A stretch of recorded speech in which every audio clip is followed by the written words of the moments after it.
Bismillahirrahmanirrahim. Assalamualaikum warahmatullahi wabarakatuh. Innal hamdalillah nahmaduhu wa nasta'inuhu wa nastaghfiruh wa na'udzu billahi min syururi anfusina wa sayyiati a'malina. May yahdihillahu fala mudhillalah wa may yudlil fala hadiyalah. Wa asyhadu an la ilaha illallah wahdahu la syarikalah wa asyhadu anna Muhammadan abduhu wa rasuluh. Allahumma shalli ala nabiyyina Muhammad wa ala alihi wa man tabi'ahum bi ihsan ila yaumiddin. Allahumma inna nas'aluka ilman nafi'a wa rizqan thayyiba wa amalan mutaqabbala. Segala puji kita panjatkan pada Allah.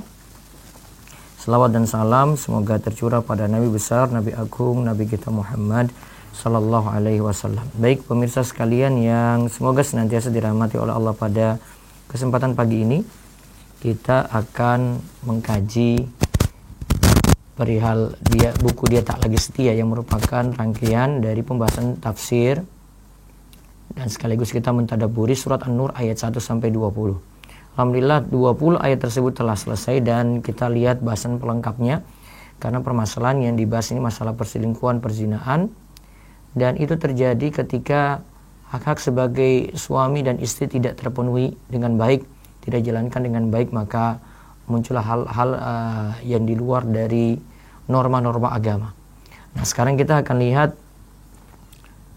pada pembahasan kali ini istri idaman dan suami idaman itu seperti apa dengan menjalankan kewajiban masing-masing. Kita lihat dari halaman 97 dari buku Dia Tak Lagi Setia.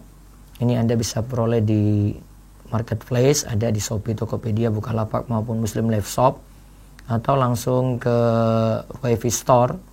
Juga situ sudah ada reseller dan itu lebih dekat dengan kota Anda dan lebih meringankan dalam biaya ongkos kirimnya.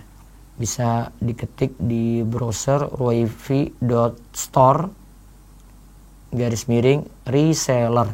wifi.store/reseller, sudah ada 27 reseller yang bisa Anda manfaatkan. Kemudian untuk mudahnya lagi bisa langsung ke WhatsApp 0852 00 171 222. Nah, sekarang kita lihat istri idaman di halaman 97. Ya, monggo dibaca. Istri idaman. Pertama, istri serius mendalami agama. Nah, untuk menjadi istri yang baik, terlebih dahulu dengan serius mempelajari agama, walaupun mungkin suami belum mempelajari agama. Ingat, ibu-ibu, kadang ibu-ibu mungkin lebih dulu. Tapi di sini jangan membuat ibu jadi kurang semangat untuk belajar. Justru itu motivasi sebagai lahan kebaikan untuk ibu.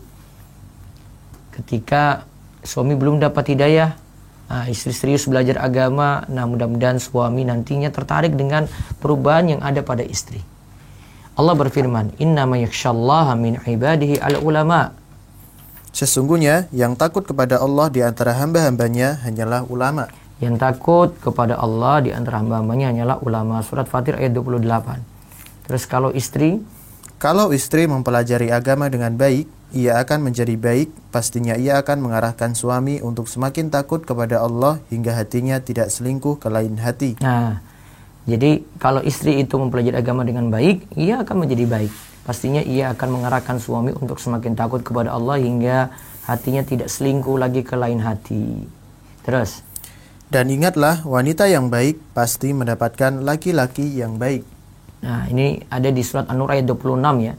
Al-khabithatu lil-khabithina wal-khabithuna lil-khabithat. Wat-tayyibatu lit-tayyibina wat-tayyibuna lit-tayyibat. Wanita-wanita yang keji adalah untuk laki-laki yang keji, dan laki-laki yang keji adalah buat wanita-wanita yang keji pula. Dan wanita-wanita yang baik adalah untuk laki-laki yang baik, dan laki-laki yang baik adalah untuk wanita-wanita yang baik pula. Nah, mudah-mudahan dengan ibu semakin dalami ilmu agama, maka suami juga akan turut jadi baik. Mungkin juga dengan anak-anak yang ada di rumah. Terus yang kedua, untuk jadi istri idaman adalah, baca. Taat kepada suami selama dalam kebaikan. Taat kepada suami selama dalam kebaikan, bukan maksiat. Kalau suami suruh untuk dandan yang tidak syar'i, tidak ditaati berarti. Kalau suami suruh untuk lepas jilbab, tidak ditaati. Taat kepada suami ini dalam hal kebaikan saja. Dari Abu Hurairah radhiyallahu anhu, ia berkata, qila li Rasulillah sallallahu alaihi wasallam ayun nisai khair? Qal allati tasurruhu idza nadhara wa tuti'uhu idza amara wa la tukhalifu fi nafsiha wa maliha bima yakrah. Pernah ditanyakan kepada Rasulullah sallallahu alaihi wasallam, siapakah wanita yang paling baik? Jawab beliau, yaitu yang paling menyenangkan jika dilihat suaminya, menaati suami jika diperintah, dan tidak menyelisih suami pada diri dan hartanya sehingga membuat suami benci. Nah, ditanyakan kepada Rasulullah SAW, siapa wanita yang paling baik? Ayun nisai khair. Lihat pada kalimat allati tasurruhu idza nadhara. Dipandang itu enak, menyenangkan hati suami. Wa tuti'u idza amara. Ketika diperintah apa-apa manut. Wala tukhalifu fi nafsiha wa maliha bima yakrah. Dan tidak menyelisih suami pada diri dan hartanya sehingga membuat suami itu benci.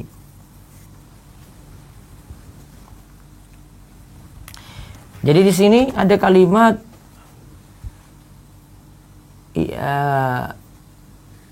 wa tuti'uhu idza amara. Ya, manut ketika diperintah. Nah, ini kalimat kunci ya. Nanti dalam hal yang lainnya disuruh dandan, misalnya dalam masalah hubungan ranjang, dalam masalah memasukkan orang lain dalam rumah. Nah, ini termasuk dalam aturan-aturan ini yang istri itu mesti taat. Terus ingatlah, taat pada suami adalah jalan menuju surga. Dari Abdurrahman bin Auf radhiyallahu anhu, Rasulullah sallallahu alaihi wasallam bersabda, lihat di sini ini disebutkan jalan-jalan atau amalan untuk wanita agar mudah masuk surga. Kata Nabi sallallahu alaihi wasallam, "Idza shallatil mar'atu khamsaha wa shamat syahraha wa hafizat farjaha wa ata'at zawjaha qila laha udkhulil jannata min ayyi abwabil jannah syi'ti." Jika seorang wanita selalu menjaga sholat 5 waktu, juga berpuasa sebulan di bulan Ramadan, serta betul-betul menjaga kemaluannya dari perbuatan zina dan benar-benar taat pada suaminya, maka dikatakan pada wanita yang memiliki sifat mulia ini, masuklah dalam surga melalui pintu mana saja yang engkau suka. Nah, masuklah dalam surga lewat pintu mana saja yang engkau suka. Tapi sebelumnya disebutkan apa? Ada sholat, ada puasa, ada jaga diri dari zina, kemudian disebutkan taat pada suami. Disebutkan tadi ya, wa ata'at zaujaha, taat pada suami. 4 hal. Jadi tidak cukup sholat saja, Bu, tidak cukup hanya puasa saja, pentingkan yang wajib saja, tapi ada situ jaga diri dari zina, kemudian juga taat kepada suami. Nah, itu baru memudahkan masuk surga. Jadi walaupun wanita sholat malamnya rajin, kemudian sholat duhanya dia jaga terus ya, puasa sunnah tidak ditinggalkan, nah dia lengkapi lagi dengan taat kepada suami supaya lebih memudahkan untuk masuk surga. Terus yang ketiga, menuruti ajakan suami untuk urusan ranjang. Nah, ini kelanjutan dari yang kedua tadi, dalam hal manut patuh pada suami. Dari Abu Hurairah radhiyallahu anhu, Nabi sallallahu alaihi wasallam bersabda, "Idza da'a ar-rajulu imra'atahu ila firashihi fa abat at-taji'a la'anat hal malaikatu hatta tusbiha." Jika seorang pria mengajak istrinya ke ranjang, lantas si istri enggan memenuhinya, maka malaikat akan melaknatnya hingga waktu subuh. Ya, malaikat akan melaknatnya hingga waktu subuh ketika menolak ajakan suami. Terus yang keempat, suka dandan di hadapan suami tercinta. Ibnu Abbas radhiyallahu anhu berkata, "Kunna nisa'una yahtadabna bil-laili fa idza asbahna fatahnahu fatawadda'na wa shallaina, summa yahtadabna ba'da sholati fa idza kana inda dhuhri fatahnahu fatawadda'na wa shallaina fa ahsanna khidaban wa la yamna'u minas sholati." Baca. Istri-istri kami punya kebiasaan memakai pewarna kuku di malam hari. Jika tiba waktu subuh, pewarna tersebut dihilangkan, lalu mereka berwudu dan melaksanakan sholat. Setelah sholat subuh, mereka memakai pewarna lagi. Ketika tiba waktu zuhur, mereka menghilangkan pewarna tersebut, lalu mereka berwudu dan melaksanakan sholat. Mereka mewarnai kuku dengan bagus, namun tidak menghalangi mereka untuk sholat. Baik. Terus yang kelima, ya selain tadi senang dandan, buktinya sini memakai pewarna kuku, ya. Kelima lagi, ya, bagaimana menjadi istri idaman, ridho pada pemberian suami, dan memiliki sifat qanaah, merasa cukup. Ya, kalau bahasa saat ini minimalis. Kalau dari pembahasan para ulama, mereka sebut qanaah itu dengan ar-ridho bil yasir, ridho dengan yang sedikit.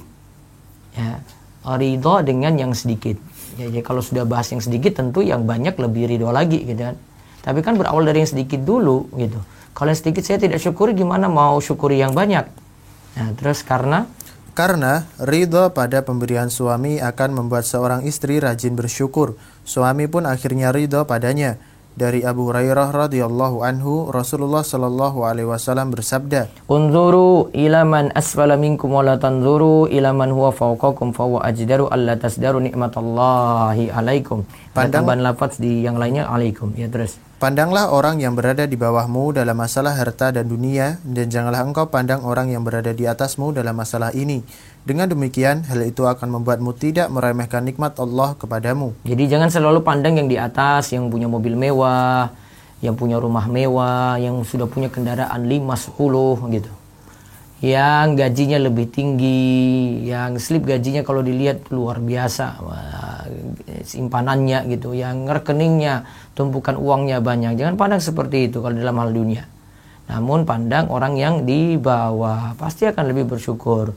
Pasti akan merasa bahwasanya ya Allah masih beri kepada saya itu banyak berarti. Nah, itu akan membuat dia lebih tenang, lebih tentram, tidak hasad, ya, tidak sampai benci pada orang dan seterusnya. Terus ingatlah bahwa sebab wanita banyak yang masuk neraka karena kurang bersyukur pada pemberian suami, sebagai disebutkan dalam hadis dari Ibnu Abbas radhiyallahu anhuma. Rasulullah shallallahu alaihi wasallam bersabda, "Wa ra'aitun nara falam ara kal yaumi manzaran qattun wa ra'aitu aktsara ahliyan an-nisa." Qala lima ya Rasulullah? Qala bi kufrihin. Qala yakfurna billah. Qala yakfurna al-ashira wa yakfurna al-ihsana. Law ahsanta ila ihdahunna ad-dahra summa ra'at minka syai'an qalat ma ra'aitu minka khairan qattun. Dan aku melihat neraka. Aku belum pernah sama sekali melihat pemandangan seperti hari ini. Dan aku lihat ternyata mayoritas penghuninya adalah para wanita. Mereka bertanya, kenapa para wanita menjadi mayoritas penghuni neraka ya Rasulullah? Beliau menjawab, disebabkan kekufuran mereka. Ada yang bertanya kepada beliau, apakah para wanita itu kufur kepada Allah? Beliau menjawab, tidak, melainkan mereka kufur kepada suami dan mengufuri kebaikan suami. Seandainya engkau berbuat baik kepada salah seorang istri kalian sepanjang waktu, kemudian suatu saat ia melihat darimu ada sesuatu yang tidak berkenan di hatinya, niscaya ia akan berkata, aku sama sekali belum pernah melihat kebaikan darimu. Nah, lihat di sini kalimatnya, seandainya engkau berbuat baik kepada salah seorang istri kalian sepanjang waktu, law asanta ila ihdahunna dhahra summa ra'at minka syai'an, lalu ada sesuatu yang tidak berkenan di hati atau ada sesuatu yang tidak diberi oleh suami, maka si istri akan mengatakan ma ra'aitu minka khairan qattun, saya tidak pernah melihat engkau berbuat baik sama sekali. Jadi kebaikan-kebaikan yang ada tidak dianggap karena ada satu yang tidak diberi, maka dianggap suaminya pelit, super pelit dan seterusnya. Nah, ini tanda kurang bersyukur. Maka perlu sifat qanaah juga ada pada para istri, karena ini akan lebih meminimalkan konflik, lebih tenang, tidak banyak gelisah gitu. Dengan bahasa bebasnya tadi kita hidup ya minimalis, ya sesuai dengan yang kita butuhkan saja. Wallahu a'lam. Terus yang keenam, perbanyak tinggal di rumah demi keluarga. Nah, istri yang baik, istri idaman, perbanyak tinggal di rumah. Itu lebih berpahala besar baginya. Dia mendidik, ya membentuk orang-orang yang ada di dalam rumah. Ya, dia melayani suami dengan baik dan dia juga berbuat baik pada anak-anaknya, mendidik anak-anaknya. Allah merintahkan wanita agar banyak menetap di rumah. Allah berfirman dalam surat Al-Ahzab ayat 33, wa qarna fi buyutikunna wa la tabarrajna tabarrujal jahiliyatil ula. Baca artinya. Dan tinggallah kalian di dalam rumah-rumah kalian dan janganlah kalian berdandan sebagaimana dandan ala jahiliyah terdahulu. Nah, lihat di sini disebut tinggal di rumah kalian. Nah, itu lebih mendatangkan ketenangan. Tidak sampai membuat ibu-ibu repot untuk keluar rumah dengan nutup aurat. Kecuali mungkin ada kepentingan mendesak ya. Dia mau thalabul ilmi, mau urusan shopping, belanja, mau urus anak-anak dan seterusnya ya, boleh. Namun lebih repot dia ketika keluar rumah dengan nutup aurat. Tapi kalau di dalam rumah, tenang di rumah, ya bisa belajar agama, suaminya juga perhatian pada dia untuk mengajarkan agama, atau dia manfaatkan media online saat ini untuk belajar agama. Juga kita lihat hadis di sini anjuran juga wanita di rumahnya, betah di rumah. Dari Abdullah radhiyallahu anhu, Nabi sallallahu alaihi wasallam bersabda, "Innal mar'ata auratun wa innaha idza kharajat min baitiha istashrafaha asy-syaitanu fatakun ma ra'ani ahadun illa a'jabtuhu wa aqra ma takunu ila Allah idza kanat fi qa'ri baitiha." Sesungguhnya perempuan itu aurat. Jika dia keluar rumah, maka setan menyambutnya. Keadaan perempuan yang paling dekat dengan wajah Allah adalah ketika dia berada di dalam rumahnya. Nah, jadi ketika keluar rumah dia aurat, artinya dapat menimbulkan godaan. Sampai pun ada yang menutup aurat pun tetap masih bisa menimbulkan godaan. Apalagi kalau dia pakai perhiasan-perhiasan di situ yang tujuannya tabarruj.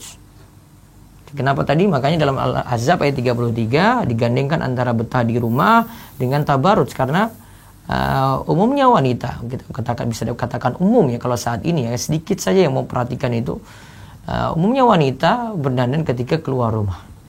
Terus yang ketujuh, perlu mengingatkan suami ketika salah. Tetap ibu juga mengingatkan suami, tapi dengan cara yang bijak.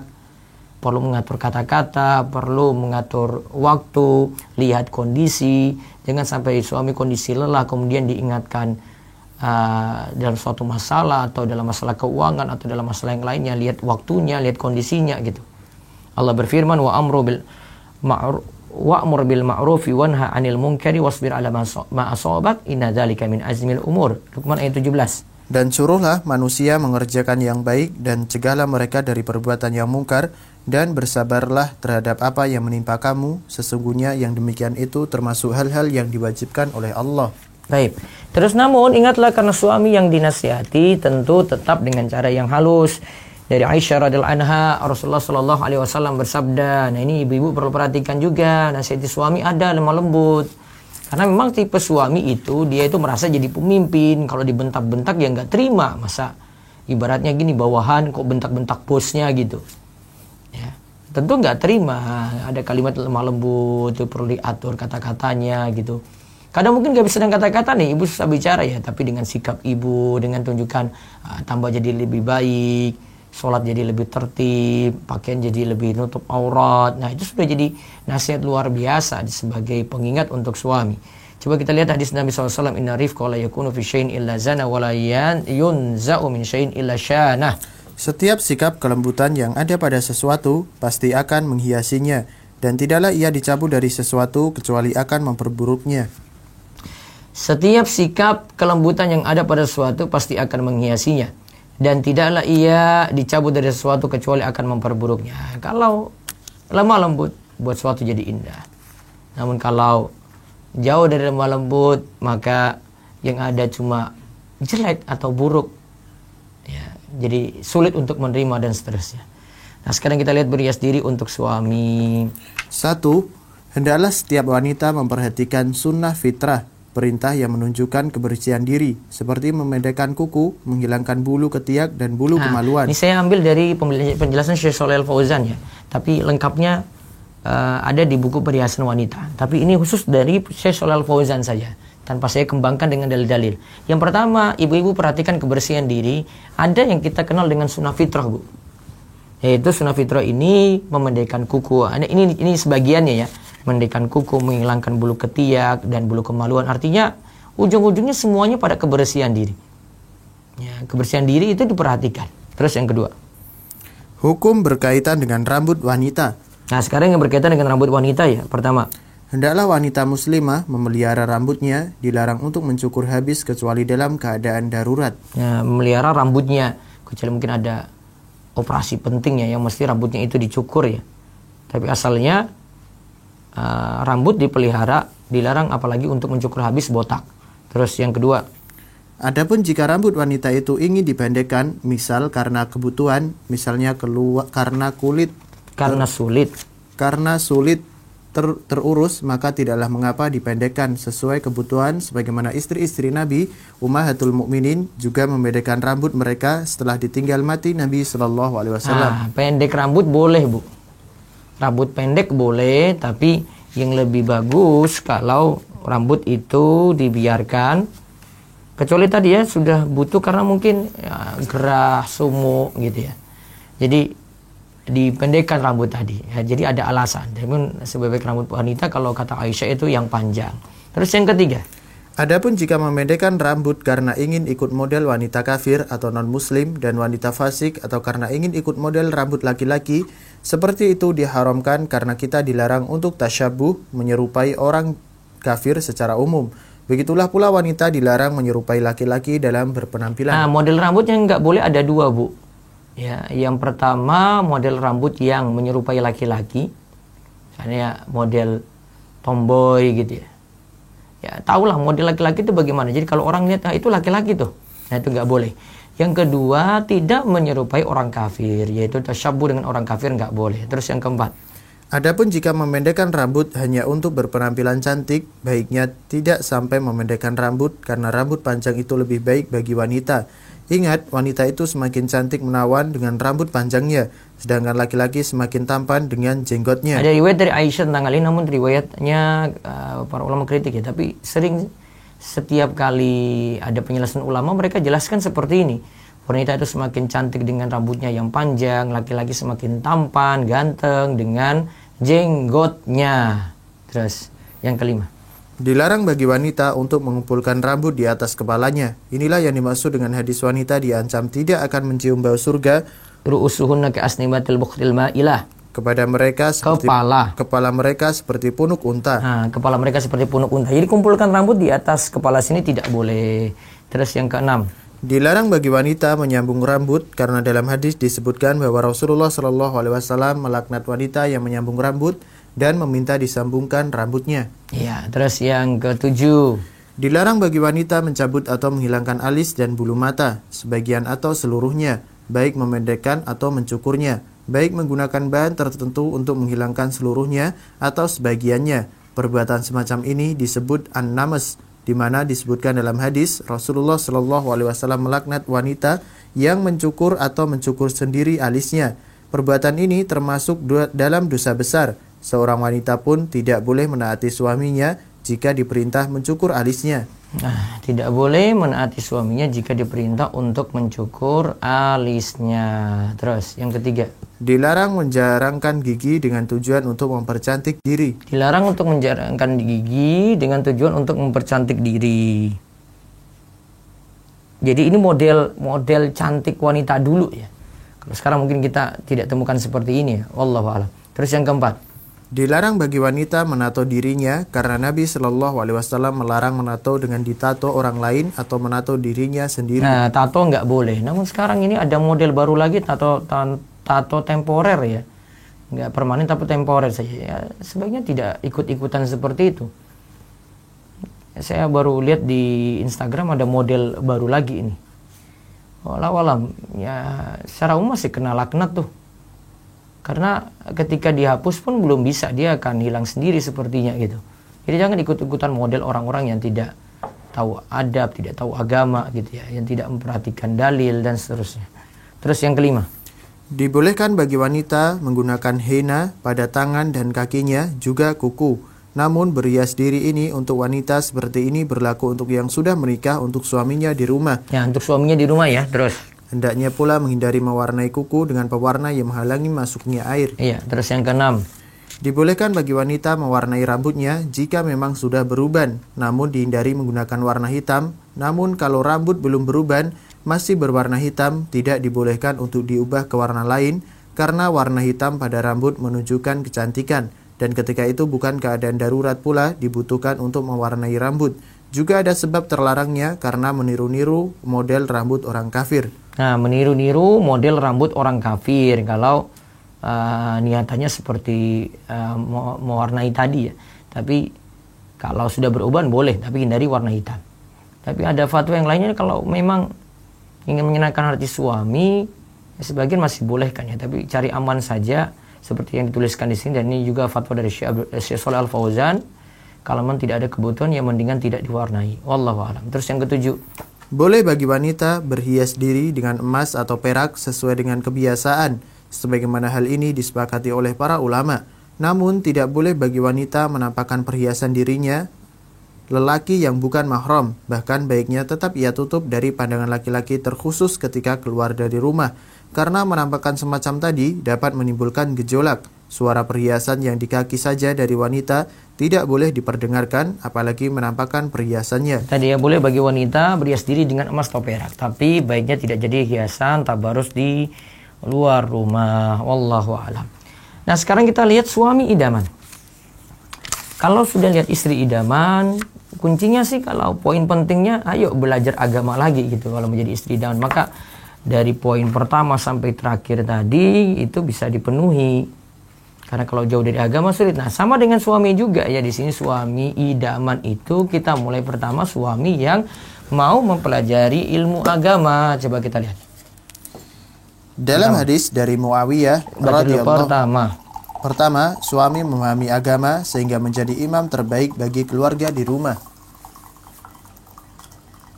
Nah, suami memahami agama sehingga menjadi imam terbaiknya. Imam yang terbaik sini adalah suami di rumah. Tidak bisa harapkan orang luar untuk ngajarkan gitu di rumah, karena mau privasi lebih enak kalau yang di rumah sendiri yang ngajarkan, karena lebih tahu kondisi dalam rumah dan lebih bisa memantau 24 jam. Dalam hadis dari Muawiyah, Nabi SAW bersabda, "May yuridillahu bi khairan yufaqihu fid din."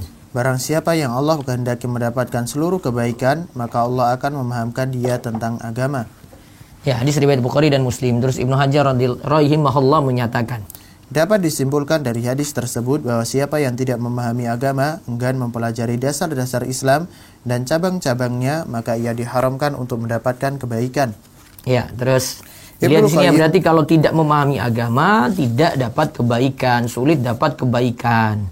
Terus Ibnu Qayyim rahimahullah mengatakan, siapa yang tidak belajar agama maka tidak akan mendapatkan kebaikan. Sebaliknya, siapa yang ingin dapat kebaikan maka ia akan dipahamkan dalam agama. Siapa yang dipahamkan dalam agama maka ia telah diinginkan jadi baik jika memang ia memahami ilmu agama itu sambil diamalkan.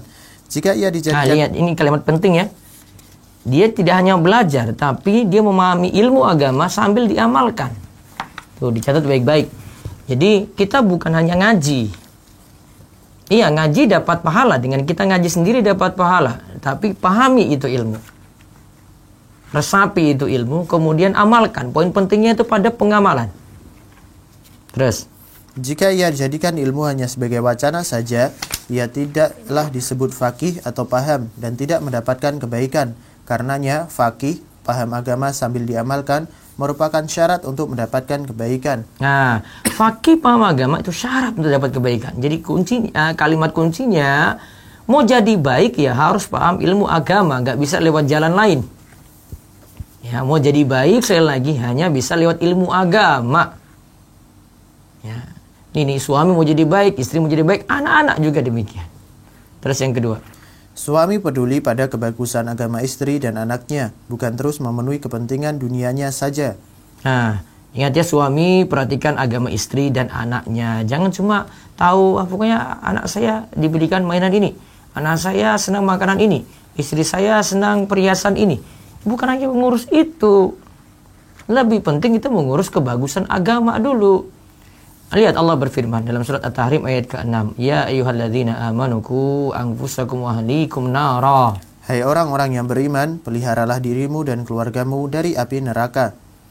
Nah, terus Abdullah dan Maqatil mengenai ayat di atas itu mengatakan hakun 'alal muslimi ayu alima ahlahu min qarabatihi wa imaihi wa abidihi ma faradallahu alaihim wa ma nahahumullahu anhu.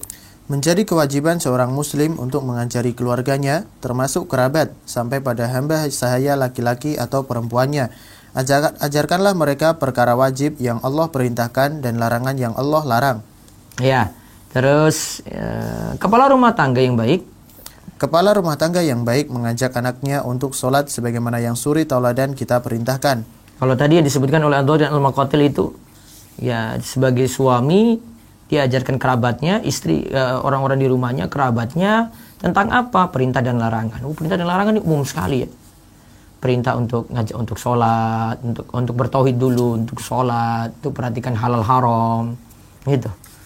Terus di sini sebutkan kepala rumah tangga juga mengajak anak untuk sholat, muru auladakum bisolati wa hum abna'u sab'i sinin wadribuhum 'alaiha wa hum abna'u 10 sinin.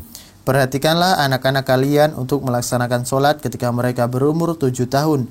Jika mereka telah berumur 10 tahun namun mereka enggan, pukullah mereka. Hadis riwayat Abu Daud. Terus coba perhatikan nikmatnya jika rumah tangga dibina dengan agama. Contohnya di sini saling membangunkan untuk sholat malam bareng.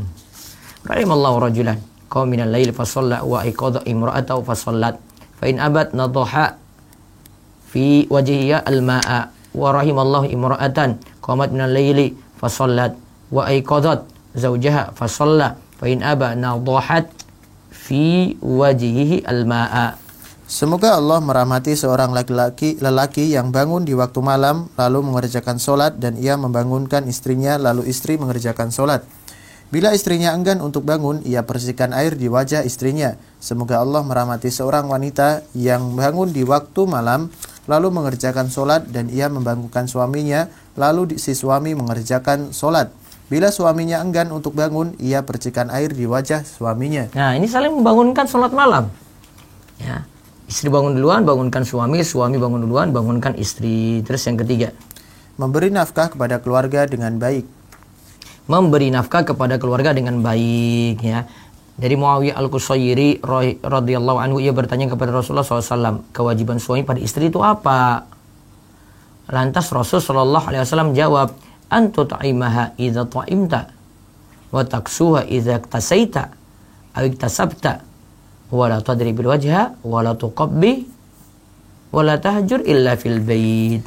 Engkau memberinya makan sebagaimana engkau makan, engkau memberinya pakaian sebagaimana engkau berpakaian, atau engkau usahakan, dan engkau tidak memukul istrimu di wajahnya, dan engkau tidak menjelek-jelekannya, serta tidak memboikotnya dalam rangka nasihat selain di rumah. Nah, tidak memboikot kecuali dalam rumah. Tapi tadi di awal disebutkan apa? Kalau makan, masalah makan, istri dikasih nafkah seperti itu. Pakaian, istri dikasih nafkah juga dalam hal pakaian. Namun tidak boleh mukul istri di wajah, tidak boleh sampai menjelek-jelekannya, serta tidak memboikotnya kecuali dalam rumah.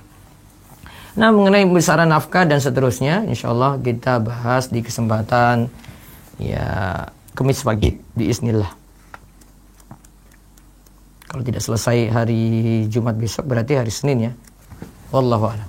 Baik, silakan jika ada yang ingin ditanyakan, para jamaah di Zoom, di chat ya, bisa siapkan pertanyaan. Mungkin di chat dulu silakan. Baik, Ustaz. Assalamualaikum Ustaz.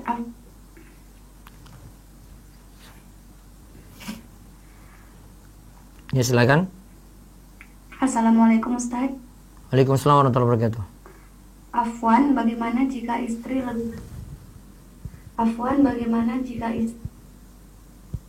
lebih betah tinggal ngurus anak, sedangkan suami tinggal sendiri di rumah terpisah?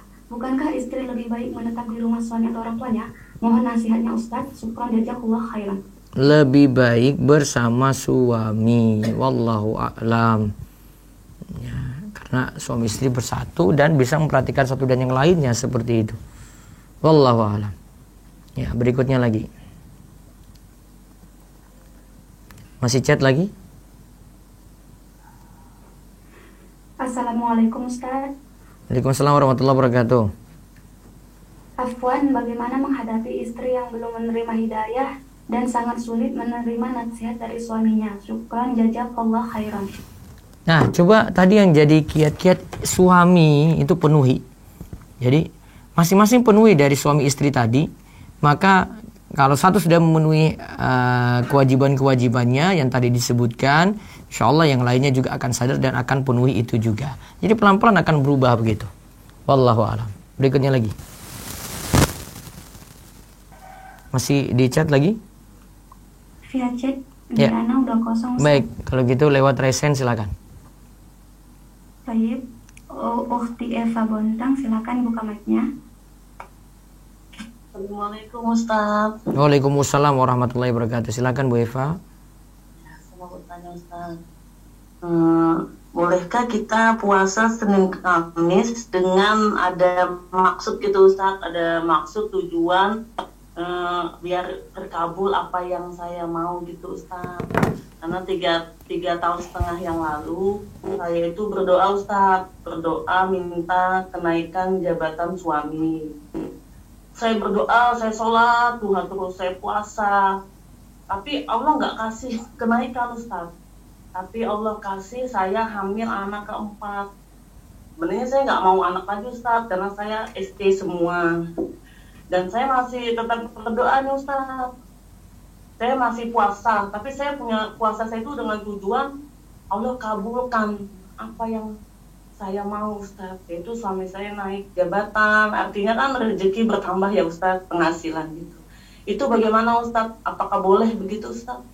Boleh-boleh saja Bu, boleh. Niatan pokoknya tetap puasa, dan niatkan saja ketika puasa itu kan puasa jadi sebab terkabulnya doa saat puasanya ya. Maka manfaatkan momen saat puasa untuk berdoa. Dan bisa juga dijadikan doa dengan tawasul menggunakan puasa tadi. Karena boleh tawasul dengan amal soleh. Kenapa Ustaz? Saya kan minta ini ya Ustaz. Saya kan minta rezeki, tapi kok saya malah dikasih hamil lagi gitu Ustaz.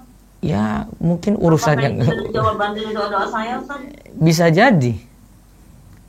Bentuk terkabulnya doa kan ada 3. Kata Nabi SAW itu yang pertama diberi seperti yang diminta. Yang kedua disingkirkan yang diminta tadi tapi diganti dengan yang lebih baik. Terus yang ketiga, tidak dikabulkan di dunia tapi jadi simpanan di akhirat. Doa itu punya seputar 3 ini aja deh. Gitu. Nanti Bu Eva tinggal renungkan ini masuk yang mana. Saya pernah bilang gini Ustaz. Tapi Allah nggak kabulkan gitu Ustaz. Apakah berdosa? Saya nanya gitu. Kenapa Allah nggak pernah kabulkan doa saya? Nggak boleh bilang kayak gitu. Kita satu keluarga selalu. Nggak boleh. Di antara sebab doa tidak terkabul karena pernyataan itu. Astagfirullah ya Ustaz. Coba nanti saya ada kalau kita setelah bahas buku puasa, saya bahas buku 50 catatan tentang doa itu. Kesalahan di antaranya tentang doa adalah mengatakan doaku sudah terkabul, saya sudah berdoa terus kok, namun doaku sulit terkabul ya.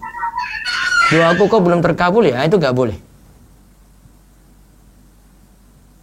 Ya saya sering bilang gitu Ustaz. Jangan, Ya Allah. itu tanda putus asa dan Allah tidak inginkan seperti itu bagi kita gitu.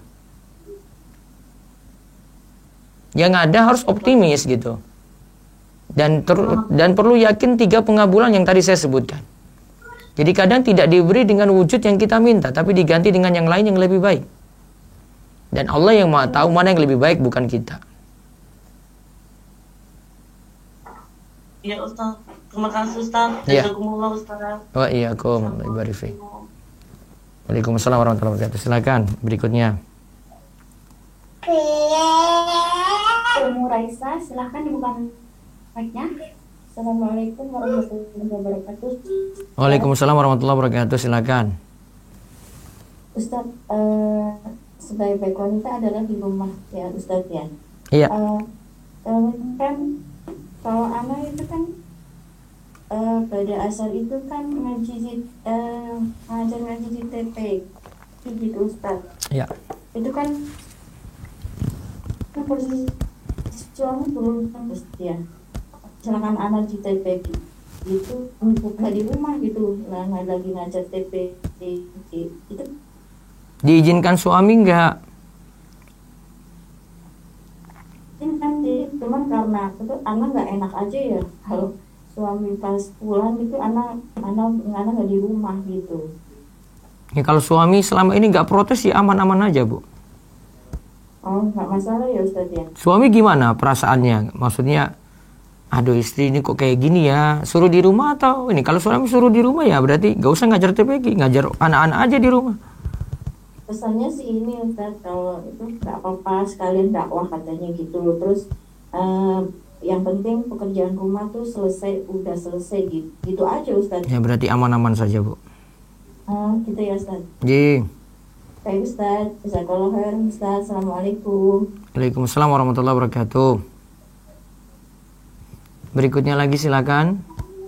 Ibu Herdianti, silakan dibuka mic-nya.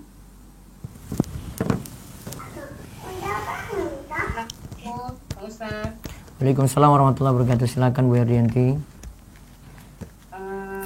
Afwan Pak Ustaz, izin bertanya. Ya. Ana mempunyai teman yang punya masalah dengan rumah tangganya. Ya. Dia curhat pada saya bahwa suaminya selingkuh dengan janda.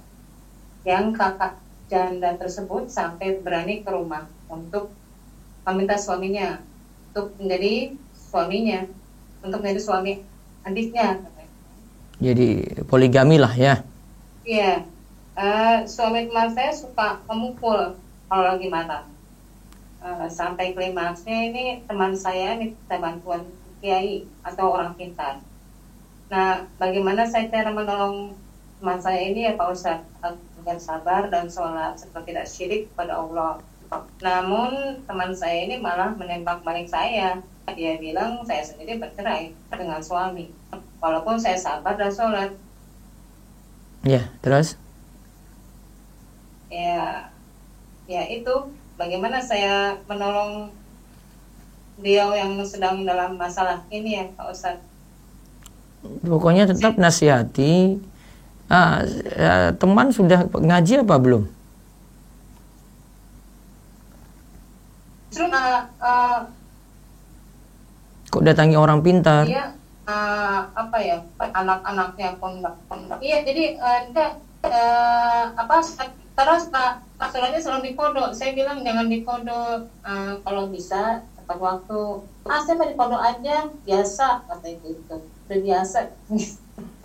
Terus anak-anaknya juga nggak pernah dirutinkan untuk sholat ke masjid, pada anaknya laki-laki semua. Ya, dinasihati semampunya saja Bu. Sama siapa?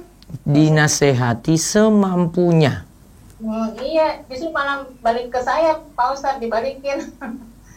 Pokoknya namanya nasihat gini Bu, cara nasihat itu tidak mesti memaksa orang untuk berubah. Kita cuma tugasnya menyampaikan.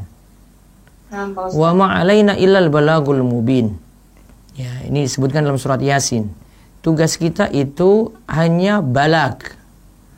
Balag itu nyampaikan saja dengan penjelasan yang jelas. Sudah jelas, ya sudah.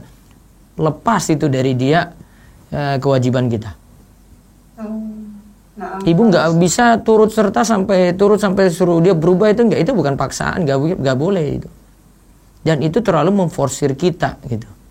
Waktunya fokus itu terus kayak kita nggak punya yang lain aja untuk diurus. Jangan habiskan waktu untuk itu. Iya, saya cuma karena kasihan aja sama. Iya, kasihan boleh, tapi tidak sampai terlalu dalam gitu ya. Yang lebih berhak nasihati dia itu suaminya tadi. Ya, itu orang-orang dalam rumahnya yang lebih berhak daripada orang luar gitu.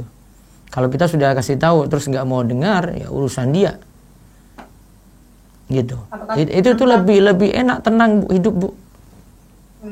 Iya, paham Pak Ustadz. Iya. Tapi sampai sekarang ini sepertinya beliau tidak mengatakan sesuatu apapun dengan orang tuanya gitu. Maksudnya apa, curhat sama orang tuanya atau bagaimana ya Pak Ustadz ya? Biarin saja dulu, karena dia sudah tidak peduli agama sebenarnya ya. Biarin aja, sholat aja seperti itu. Ibu cuma nyampaikan aja, mau dengar ya alhamdulillah, nggak dengar ya sudah. Nah Pak Ustadz, gitu ya. Jazakallah khairan. Baik ya, Waalaikumsalam warahmatullahi wabarakatuh. Berikutnya lagi silakan. Umu Aisyah, silakan dibuka mic-nya. Assalamualaikum Ustaz. Waalaikumsalam warahmatullahi wabarakatuh. Ya, tadi disampaikan bahwa kalau mencukur alis setengah atau seluruhnya kan nggak boleh ya Ustaz. Iya. Gimana kalau pensil alis Ustaz? Tujuannya tabarut. Pensil alis. Tujuannya tabarut itu Bu, nggak boleh.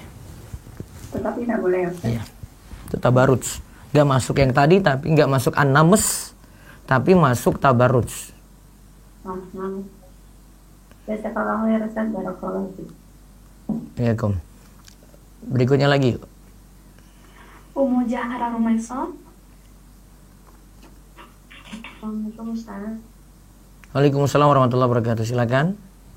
Mau nanya soal zakat perdagangan lagi Ustaz. Ya. Kalau barang yang kita jual rata-rata kan harus tetap dijakatin ya kan, Ustaz ya. Ya. Kalau misalnya saya niat mau jual rumah sendiri tempat tinggal gitu, tetap dijakatin walaupun belum laku-laku Ustaz. Apa gimana? Iya, bisa nanti dibayarnya ada dua kemungkinan ya. Dibayarnya nanti langsung ketika ini sudah haul 1 tahun tidak laku. Misalnya harga rumah 100 juta. 2,5%-nya dia keluarkan pada tahun ini ketika dia punya kebiasaan zakat misalnya. 2,5% dari 100 juta. Ya, berarti 2,5 juta ya. Terus kalau tidak ada dana untuk itu, ya maka nanti ditunda sampai saat rumah itu laku. Maka yang harusnya dia bayar itu jadi utang. Gitu.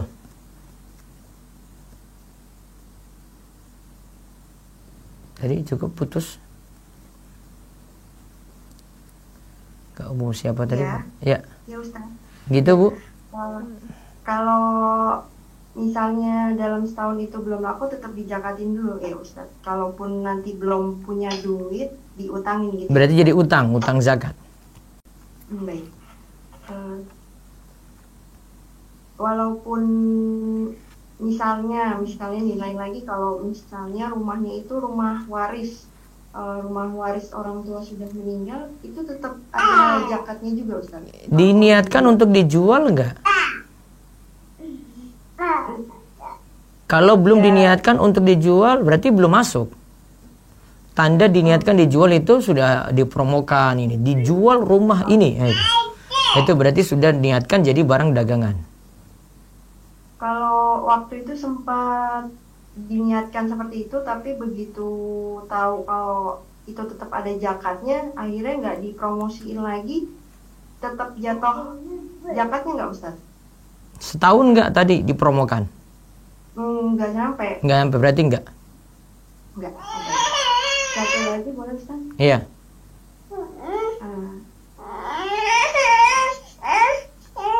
Kalau kita belanja online Ustaz, terus kita memilih ekspedisi ojek online yang same day, itu apakah boleh Ustaz?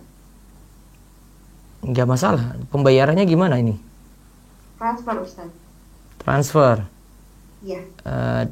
Nggak masalah juga. Nggak masalah, baik. Cukup Ustaz. Jazakallahu khairan Ustaz. Assalamualaikum. Waalaikumsalam warahmatullahi wabarakatuh. Berikutnya lagi silakan.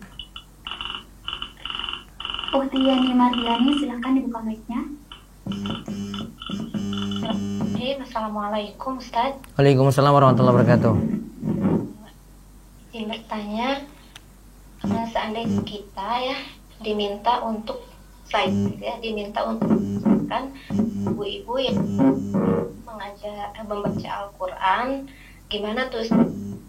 Saya belum pernah talaki juga, namun kalau untuk belajar tahsin secara umum saya sudah ya, dan kalau untuk dalam bacaan Al-Quran insya Allah sudah bisa, hanya ada beberapa teori yang belum saya hafal gitu. Gimana sebaiknya sikap saya Ustaz? Berarti ajarkan yang dipahami saja. Oh jadi boleh Ustaz ya? Iya. Saya bisa gitu, yang saya paham gitu. Iya. Iya, oh iya. Soalnya ibu-ibunya belum mengenal bacaan Al-Quran sama sekali gitu. Iya, bisa seperti itu. Oh iya. Nah, jazakallah Ustaz.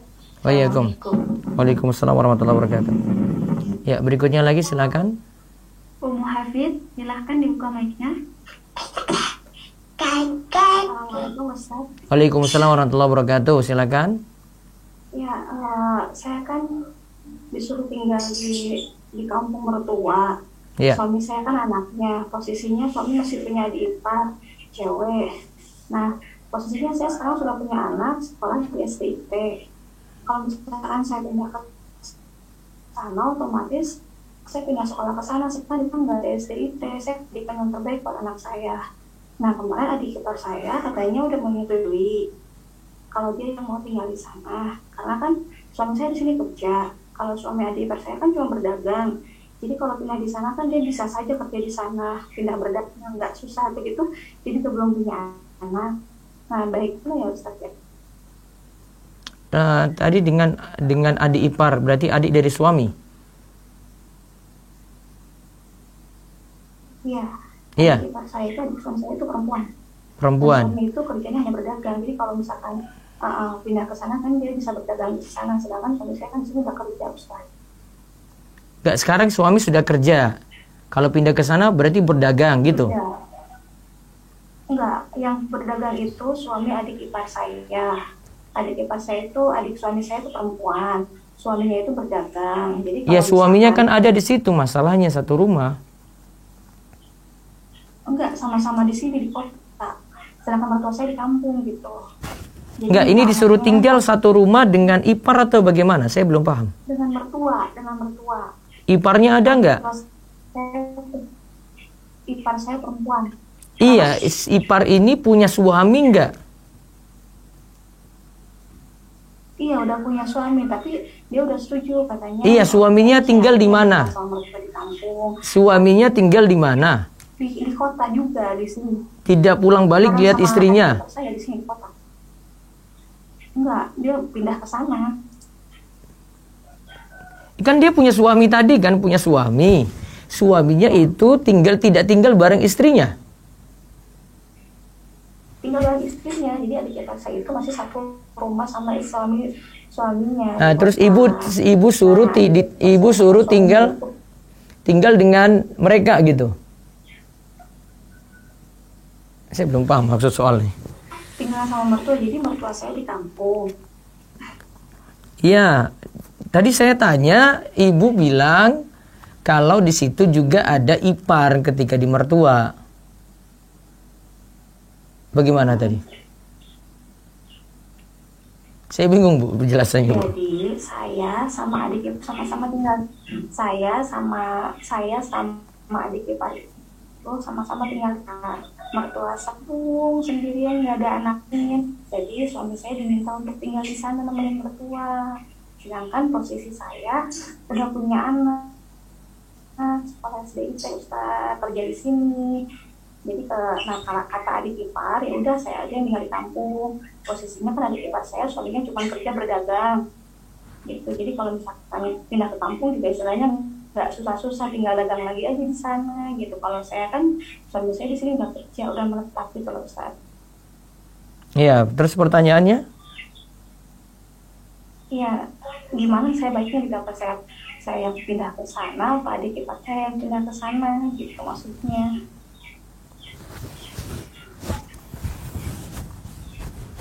Tergantung pilihan ini semua sih.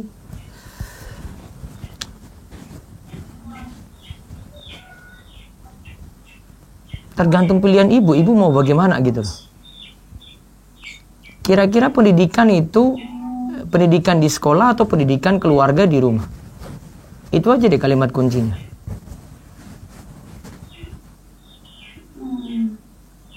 Paham Bu Hafiz?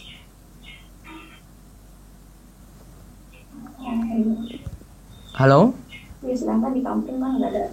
Iya, maksud saya kalau pindah ke kampung bisa nggak didik anak sendiri gitu tanpa sekolah di SDIT?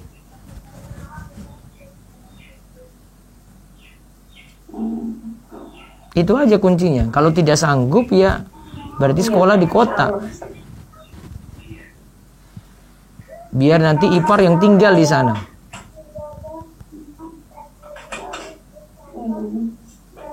Gitu ya? Iya, Ustaz. Iya. Iya, Gom. Baik, berikutnya lagi.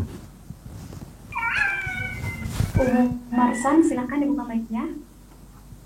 Assalamualaikum warahmatullahi wabarakatuh. Waalaikumsalam warahmatullahi wabarakatuh. Mau tanya Ustaz, Ya. kalau bekerja dengan orang kafir itu hukumnya gimana Ustaz? Misalnya jadi security, jaga gereja gitu gimana? Kalau jaga tempat ibadah nggak boleh. Meskipun butuh gitu ya? Apa nggak ada pekerjaan lain toh Bu di muka bumi ini? Oh gitu. Iya. Tapi memang nggak boleh ya kita Butuh kan dari si dia kan, butuh kan dari si dia. Namun pertanyaan selanjutnya, apa butuh harus dengan kerja dengan orang kafir seperti itu? Oh gitu. Kalau nggak kerja di situ jadi mati dia. Enggak kan? Hukumnya emang nggak boleh Ustaz ya? Iya, nggak boleh. Dan alasan tadi bilang butuh bukan alasan yang benar. Oh gitu. Ya ya. Ya Ustaz, matur nuwun. Iya. Assalamualaikum. Waalaikumsalam warahmatullahi wabarakatuh. Berikutnya lagi silakan. Alena, silakan dibuka mic.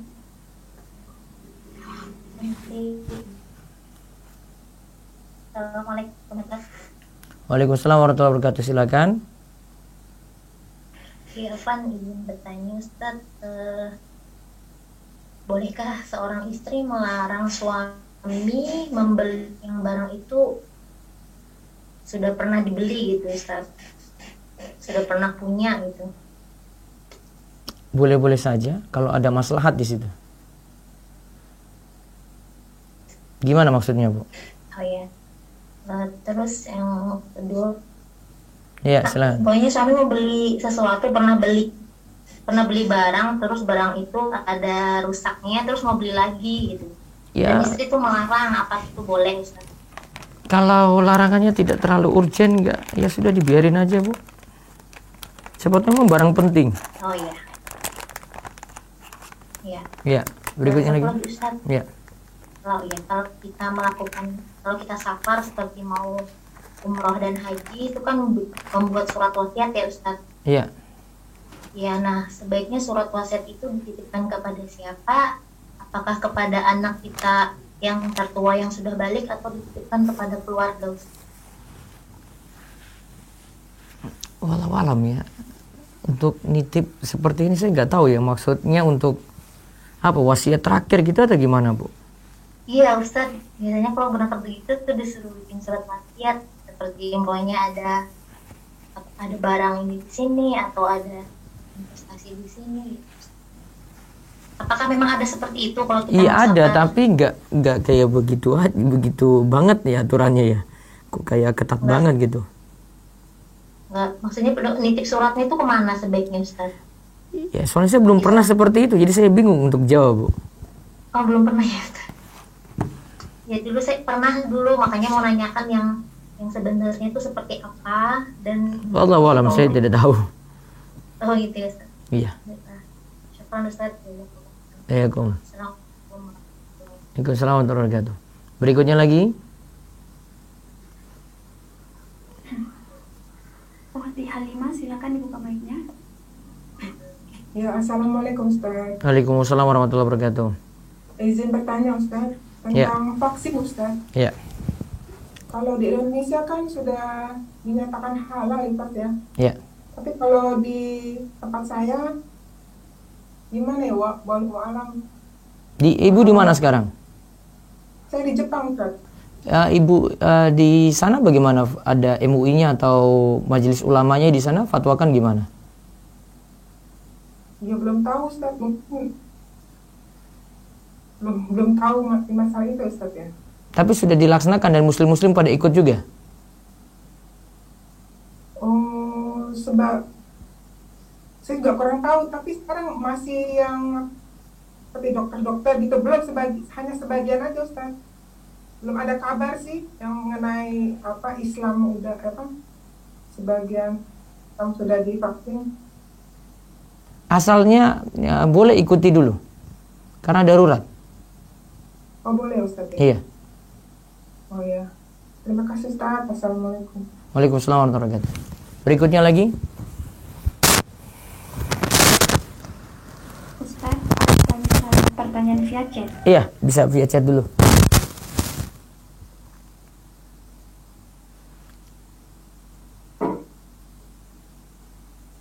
Baik Ustadz, pertanyaannya, Ustadz, bagaimana kalau suami merasa lelah terhadap istri yang sulit dinasehati dalam kebaikan, lalu suami bersikap pasrah? Ya sudahlah, yang penting sudah saya ingatkan. Apakah terlepas tanggung jawab suami terhadap dosa yang dilakukan istri? Tetap nasihati terus, tidak bisa dia ini, karena tanggung jawab suami lebih beda ya. Kalau misalnya dari saya nasihati jamaah pengajian agak beda dengan suami. Suami masih punya otoriter di situ. Ya, jadi tetap dia nasihati terus. Jangan cuma sekali-sekali saja, enggak. Ya, berikutnya lagi. Bismillah Ustadz, Afwan, bagaimana jika istri lebih betah tinggal di rumah ibunya karena repot ngurus anak, sedangkan suami tinggal sendiri di rumah terpisah? Apakah istri lebih baik menetap di rumah suami atau orang tua? Mohon nasihatnya Ustadz. Manut pada suami, atau beri masukan pada suami mana yang lebih baik. Berikutnya lagi. Ustadz, bagaimana menghadapi istri yang belum menerima hidayah dan sangat sulit menerima nasihat dari suaminya? Nah, ini dari suami berarti ya. Suami perbaiki diri, jadi pendakwah juga yang baik di rumah. Cara-cara nasihati harus dia timbang-timbang lemah lembut dengan ilmu, lihat waktu. Sama seperti menasihati orang secara umum. Ya, satu lagi lewat chat. Afwan, izin bertanya Ustadz, jika ada seorang istri sudah berusaha untuk penaah dan suami memenuhi kebutuhan ekonomi dengan pergi pagi pulang malam, namun untuk hal seperti membimbing istri membaca Quran belum bisa. Saat pulang kerja lebih sering dengan HP, dalam urusan ranjang memang suami kurang peka juga Ustadz. Lalu apakah salah jika seorang istri menegurkan? Enggak, tetap beri masukan dengan baik pada suami supaya suami memperhatikan haknya juga. Wallahu a'lam. Ya, terus satu lagi lewat chat. Bismillah, Afwan Ustadz, saya pernah daftar haji bersama istri, namun sekarang sudah cerai. Apakah uang haji mantan istri berhak saya tarik kembali? Ini lihat regulasi di pemerintah coba ya. Saya takut salah putuskan gitu. Wallahu a'lam. Bisa balik ke resign dulu biar saya selesaikan. Baik Ustadz. Oh, di Syifa, silakan buka mic-nya. Assalamualaikum Ustadz. Waalaikumsalam warahmatullahi wabarakatuh. Boleh nggak istri bekerja ini Ustadz? Maksudnya bukan bekerja sih, kayak misalnya berkarir gitu Ustadz. Lebih bagus di rumah. Iya Ustadz, berkarir di rumah Ustadz. Berkarir apa? Saya pengen buka bimbel Ustadz. Terus nggak tetap memperhatikan kewajiban di rumah ya? Iya insya Allah Ustadz. Kalau itu terpenuhi dan yang diajar pun cuma yang sejenis, nggak apa-apa. Gitu ya Ustadz ya. Iya. Ustadz, lagi kalau berdebat tentang suami gitu Ustadz, tapi kayak boleh nggak gitu Ustadz, maksudnya itu berdebatnya itu masalah sepele gitu Ustadz, istri. Kalau masalah sepele nasihati bisa, tapi jangan terlalu ini ya. Apakah kita diam aja gitu Ustadz, maksudnya? Ya bisa saja tetap nasihati, tapi timingnya, waktunya, caranya itu yang diperhatikan. Oh gitu ya Ustadz, kayak kita mau kasih masukan gitu Ustadz tapi tidak diterima gitu. Nah kalau ada tanda-tanda kayak gitu tidak diterima, mendingan ditunda dulu. Oh mending diam aja ya Ustadz. Iya. Ustadz, kalau misalnya pekerjaan sebagai tukang pijit nih Ustadz, itu gimana hukumnya Ustadz ya? Kalau dengan lawan jenis tidak boleh. Enggak, maksudnya membuat tarif gitu loh Ustadz. Masih boleh, jasa. Oh nggak apa-apa ya Ustadz. Iya. Ini titipan dari teman saya Ustadz. Gitu cukup ya, baik. Baik cukup ya. Assalamualaikum. Waalaikumsalam. Berikutnya lagi silakan terakhir Bu Dwi, monggo. Ukti Dwi, silakan dibuka mic-nya. Assalamualaikum Ustaz. Ya, waalaikumsalam warahmatullahi wabarakatuh. Ustaz mau tanya, saya kan ini sedang udah hitah dan sekitar sebulan lagi mau nikah. Tapi ini rasanya itu banyak perempuan belum bisa cocok. Mungkin kecocokan baru 20%. Karena karakter Ikhwannya itu kayak mudah marah, egonya tinggi, kalau dikasih masukan itu kadang malah kayak bumerang bagi saya gitu Ustaz. Baiknya saya gimana Ustaz? Yang pertama, jangan terlalu banyak hubungan dengan si ikhwan kecuali hal penting. Terus yang kedua, perbaiki diri. Yang ketiga, perlu diingat awalnya nikah itu memang banyak penyesuaian. Jangan menyesuaikan sebelum nikah dulu, nanti ketika nikah saja. Gitu. Jadi jangan dari sekarang. Terus yang keempat, perlu dipahami bahwasanya tidak mesti ketika mau nikah itu harus bangun cinta dari awal terlebih dahulu. Ya, dalam beberapa kasus nikah di zaman Nabi SAW itu kayak Fatimah binti Qais dengan Usama bin Zaid itu tidak ada rasa cinta dulu itu, tapi mau nikah dulu baru mereka menyesuaikan. Gitu. Kalau misalnya muncul rasa ketakutan kadang tuh Ya makanya jangan terlalu terlalu fokus ke situ dulu deh, ngurus nikah dulu aja. Ya terlalu ngurus si ikhwan ini ya sampai kayak gitu. Nanti akan menyesuaikan sendiri gitu loh. Menyesuaikan saat belum halal agak sulit ya. Oh ya. Gitu ya. Ustaz, maaf. Terakhir, nggak boleh banyak lagi ya. Saya ada waktu nih, Mbak. Ayo.